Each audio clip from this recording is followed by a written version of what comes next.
दोस्तों स्वागत है आपका PC tech talk YouTube channel पर। दोस्तों आज हम एक बहुत ही इंटरेस्टिंग टॉपिक को डिस्कस करने वाले हैं, जो है प्रोसेसर की क्लॉक स्पीड और रैम की क्लॉक स्पीड के बीच का परफेक्ट कॉम्बिनेशन क्या होना चाहिए। ये कई बार कमेंट में पूछा गया है कि हमारा प्रोसेसर का जो स्पीड है वो ये है, तो रैम का स्पीड हमें क्या लेना चाहिए। ये बहुत ही बेहतरीन सवाल है जो कि आप लोगों ने किया है और आप ही लोगों के कमेंट के आधार पर ये वीडियो बन रही है। क्या रैम और सीपीयू की स्पीड मैच होने चाहिए? बहुत बार ये पूछा गया है। क्या गलत कॉम्बिनेशन परफॉर्मेंस को खराब कर सकता है? ये भी कई बार पूछा गया है। समझेंगे हम लोग इस वीडियो के अंदर, इसलिए ये वीडियो बहुत ही इंफॉर्मेटिव होने वाली है। पूरी जरूर देखें। प्रैक्टिकल वीडियो देखना है तो बाबा टेक रिव्यू चैनल पर जाइए, वहां पर एक से एक वीडियोस हम लोग दे रहे हैं। डिस्क्रिप्शन में लिंक है, बहुत ही ज्यादा आपका हेल्प करेगा अगर आप पीसी में इंटरेस्ट रखते हैं तो। बाकी चल के स्टोर को जरूर विजिट करें, कुछ भी खरीदना है तो वहां पर हेल्प करेगा आपका। वहां पर हमने अपना एक्सपीरियंस को जो है डाला हुआ है, उसके आधार पर कंपोनेंट को हम लोगों ने पेस्ट किया हुआ है। आइए दोस्तों चलते हैं अपने टॉपिक पर। सबसे पहले हम लोग समझते हैं क्लॉक स्पीड क्या होता है। बिल्कुल सिंपल भाषा में तो एक फ्रीक्वेंसी होती है जिसमें प्रोसेसर इंस्ट्रक्शंस के हिसाब से जो है परफॉर्म करता है और उसी का पैमाना होता है। उसी की फ्रीक्वेंसी जो उसकी स्पीड होती है उसी को जो है हम लोग क्लॉक स्पीड में नापते हैं। यूजुअली ये गीगाहर्ट्ज में होता है, जैसे 3.5 गीगाहर्ट्ज हो गया, 4.0 गीगाहर्ट्ज हो गया। ज्यादा गीगाहर्ट्ज का मतलब ये होता है एक सेकंड में प्रोसेसर ज्यादा काम कर सकता है, यही फ्रीक्वेंसी का मतलब होता है। यहाँ पर रैम क्लॉक की स्पीड की बात करें तो ये होती है मेमोरी की डाटा ट्रांसफर स्पीड। आप लोग समझेंगे ये मेगाहर्ट्ज में होती है, जैसे 2400 मेगाहर्ट्ज, 3200 मेगाहर्ट्ज, 5200 मेगाहर्ट्ज। मतलब रैम एक सेकंड में कितने डाटा सीपीयू को फीड कर सकता है, ये जो है इसकी मेगाहर्ट्ज यानी कि स्पीड जो है ये बताता है। इसको और हम लोग प्रॉपर तरीके से समझेंगे, बिल्कुल सही समझ में आएगा। सिंपल कंपैरिजन हम लोग करते हैं। सीपीयू का मतलब होता है वर्कर, वहीं पर रैम का मतलब होता है वर्कर का हेल्पर जो सामान को सप्लाई कर रहा है। अगर हेल्पर स्लो होगा तो वर्कर तेज भी अगर होता है तो वो रुक रुक करके चलेगा, क्योंकि उसके पास सामान पहुंच ही नहीं रहा है। तो आप समझ सकते हैं यहां पर बिल्कुल सिंपल भाषा में कि अगर रैम स्लो रहा तो सीपीयू हाई भी रख करके क्या करेंगे, उसके पास डाटा ही बहुत ही स्लो मिलेगा। तो इसीलिए सीपीयू की प्रोसेसिंग भी वहां पर जो है डाउन होती है। बहुत लोग यहां पर कंफ्यूज हो जाते हैं कि सीपीयू अगर 3.6 गीगाहर्ट्ज का है तो यहां पर रैम भी आपका जो है 3600 मेगाहर्ट्ज का होना चाहिए। तो यहां पर आंसर में है बिल्कुल भी जरूरी नहीं है। सीपीयू और रैम बिल्कुल अलग अलग तरीके से काम करते हैं।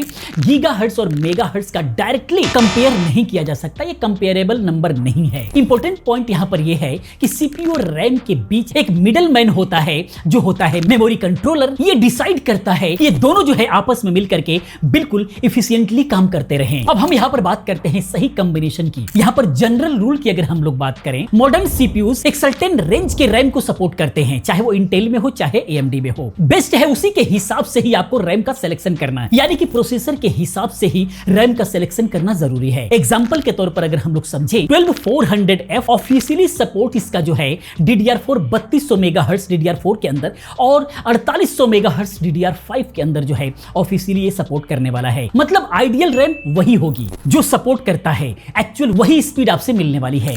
ज्यादा हाई स्पीड रैम यूज करोगे तो वहां पर थोड़ा सा एक्स्ट्रा परफॉर्मेंस आपको मिलेगा। उसके लिए आपको जो है XMP और DOCP को जो है एनेबल करना होगा, तब जाकर के थोड़ा सा, अगर कोई भी एक्स्ट्रा रैम अगर आप लगा रखे हैं, एक्स्ट्रा स्पीड की रैम लगा रखे हैं, तो वहां पर बेनिफिट थोड़ा सा मिल सकता है, लेकिन वो भी एक लिमिट तक। ऐसा नहीं है कि आपका जो प्रोसेसर है 3200 मेगाहर्ट्ज तक सपोर्ट करता है और वहां पर 5000 मेगाहर्ट्ज का कोई रैम लगा दें तो कोई फायदा नहीं होगा, वहां पर लॉस जाएगा। AMD प्रोसेसर्स के अंदर अगर देखा जाए तो इनका infinity fabric architecture RAM speed के साथ में डायरेक्टली लिंक होता है। इसीलिए AMD राइजन सीपीयू के साथ में हाई फ्रीक्वेंसी रैम जैसे 3200 मेगाहर्ट्ज से लेकर के 3600 मेगाहर्ट्ज, DDR5 के अंदर 5600 मेगाहर्ट्ज तक जो है ये बहुत अच्छे से परफॉर्मेंस कर लेता है। तो यहां पर गोल्डन रेशियो क्या हुआ, अगर इसके बारे में बात करें कि बहुत अच्छा रेशियो क्या रहने वाला है, तो राइजन के साथ में पीसी बिल्ड कर रहे हैं तो DDR4 के अंदर सीपीयू अगर 3.5 गीगाहर्ट्ज से लेकर के 4 गीगाहर्ट्ज है तो वहां पर आइडियली जो रैम आप यूज करेंगे वो 3200 मेगाहर्ट्ज से लेकर के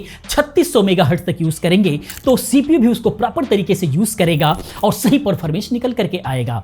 वहीं पर इंटेल के अंदर अगर हम बात करें लेटेस्ट जनरेशन के साथ में, तो वहां पर 3000 मेगाहर्ट्ज से लेकर के 3600 मेगाहर्ट्ज तक जो है DDR4 के अंदर आप यूज कर सकते हैं, और DDR5 के अंदर अगर हम लोग बात करें तो 4800 मेगाहर्ट्ज से लेकर के 5600 मेगाहर्ट्ज तक जो है बिल्कुल भी सेफ और बेस्ट कॉम्बो बना सकते हैं। इससे परफॉर्मेंस आपका बहुत ही अच्छा मिलेगा। अब हम लोग यहां पर कुछ रियल लाइफ एग्जांपल की बात करते हैं। अगर एक गेमर ने इंटेल i5 12400 लिया है और रैम 2400 मेगाहर्ट्ज लगा दिया है तो वहां पर बॉटलनेक होगा, जैसे कि फ्रेम ड्रॉप हो सकता है, स्टटर्स वगैरह आ सकते हैं। अगर वही गेम रैम 3200 मेगाहर्ट्ज में अगर चलाया जाए तो वहां पर आप देखेंगे कि बहुत ही स्मूथ चलने लग जाएगा, क्योंकि आपका जो प्रोसेसर है 3200 मेगाहर्ट्ज रैम DDR4 को सपोर्ट करने वाला है और आपने 2600 मेगाहर्ट्ज ही लगाया, तो कहीं ना कहीं जो हाई पावर है प्रोसेसर का वो यूज आप नहीं कर पा रहे हो। एडिटिंग और रेंडरिंग में भी फास्ट रैम से वीडियो एक्सपोर्टिंग 10 to 15% तक फास्ट हो जाती है। ये प्रैक्टिकली आप जो है महसूस कर सकते हैं। अब हम कॉमन मिथ को क्लियर करते हैं। कुछ कॉमन मिथ है आप लोगों के अंदर, काफी लोग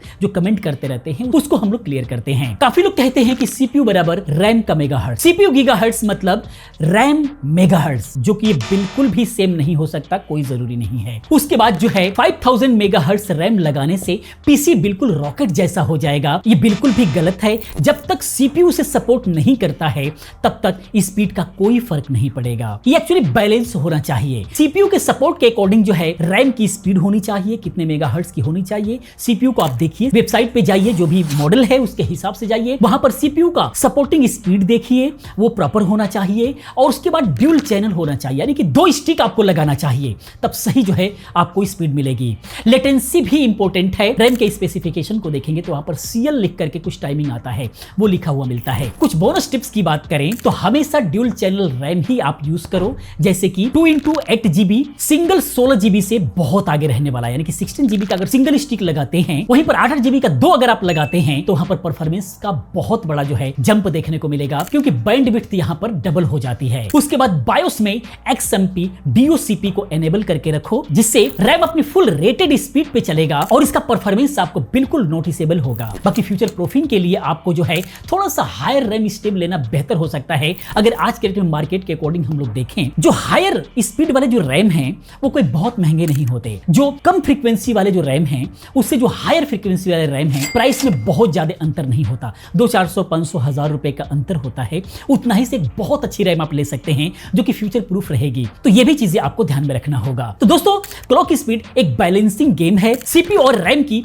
एग्जैक्ट सेम स्पीड होना जरूरी नहीं है, लेकिन दोनों एक दूसरे के कंपेटेबल और बैलेंस होना बहुत ज्यादा जरूरी है। और कमेंट में जरूर बताना कि आपके पीसी में कौन सा प्रोसेसर है और कौन सी स्पीड वाली रैम आप यूज कर रहे हैं, क्या आपको कोई प्रॉब्लम आ रही है, जरूर कमेंट में बताते रहे। नेक्स्ट वीडियो किस टॉपिक पर चाहिए प्लीज आप कमेंट में जरूर बताते रहें। और ये वीडियो पसंद आया है तो प्लीज वीडियो को लाइक करें, शेयर करते रहें और चैनल को सब्सक्राइब करें अगर पहली बार चैनल पर आ गए हैं तो। मिलते हैं नेक्स्ट वीडियो में किसी और अच्छी इंफॉर्मेटिव वीडियो के साथ में। पूरी वीडियो देखने के लिए, चैनल को सब्सक्राइब करने के लिए आप सभी का बहुत बहुत धन्यवाद।